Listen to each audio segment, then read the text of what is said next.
അസീസ് ഈ മാനം കെടുത്തരുത്. ഒരാഴ്ചക്കുള്ളിൽ മുതലും പലിശ ഞാൻ ഓഫീസിൽ കൊണ്ടുതരും. പടച്ചോനാണ് സത്യം. ഈ ഒരൊറ്റ അവധി കൂടി തരും. ഒരാഴ്ചക്ക് എന്റെ പൈസ എന്റെ ഓഫീസിൽ എത്തിച്ചില്ലെങ്കിൽ പാപ്പുട്ടിക്ക് എന്റെ ഓഫീസിൽ അസീസ് പൂട്ടും. ആ കൊട്ടേഷൻ ഒരുക്കുമൂസെ ആന്റിസ്കോഡ് പൊക്കിന്ന്. അതിന് അനക്കും എനിക്കും എന്താ പോത്തെ ഉണ്ട് സിസ്ക. വേറെ ഏതോ കേസിലാ പിടിച്ചത്. കഥനക്കുറ്റി തോട്ടത്തിലിട്ട് നല്ല നാലെണ്ണം കിട്ടിയപ്പോ പല കേസും ഏറ്റ കൂട്ടത്തില് കുണ്ടോട്ടിയിൽ അടിച്ചുപോയ നമ്മുടെ 68 ലക്ഷത്തിന്റെ കേസ് പുറത്തു വന്നു. പിന്നില് പരുന്തായിരുന്നു. മൂസക്കെന്താ നല്ല കാശ് കിട്ടുന്ന ഒരു കൊട്ടേഷൻ. അവന്റെ പണിയെടുത്തു.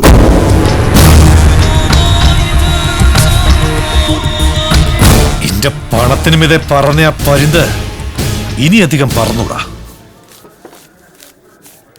നോക്കിയും കണ്ടുക കളിച്ച് നേടിക്കോളൂ ഭായി. വെളിച്ചാകുമ്പോഴേക്കും ഞാനിവിടെ പറന്നിറങ്ങും. ചെക്കെടുക്ക്. പുരുഷോ പുറകേന്ന് വിളിച്ചു ഒരു വഴിക്കിറങ്ങുമ്പോ. പിന്നെ പുറകേന്ന് വിളിച്ചു എന്ന് വെച്ച് ചെല്ലുന്നിടത്ത് കുറവൊന്നും ഉണ്ടാവൂല. മലഹപ്പറമ്പിലേക്കല്ലേ. കൊഞ്ചാൻ നിൽക്കല്ലേ ഗോപേട്ട. എന്തേ കളി പൊട്ടി മോനെ. ഈ ഒരു 5000 റുപ്യ ഇങ്ങോട്ട് എടുക്ക്. 1 മണിക്കൂർ കൊണ്ട് 6000 ആയിട്ട് അങ്ങോട്ട് തരാം. നിനക്കറിയാലോ അവസാനത്തെ കൈ ഗോപിയേട്ടൻ വാരുന്ന്.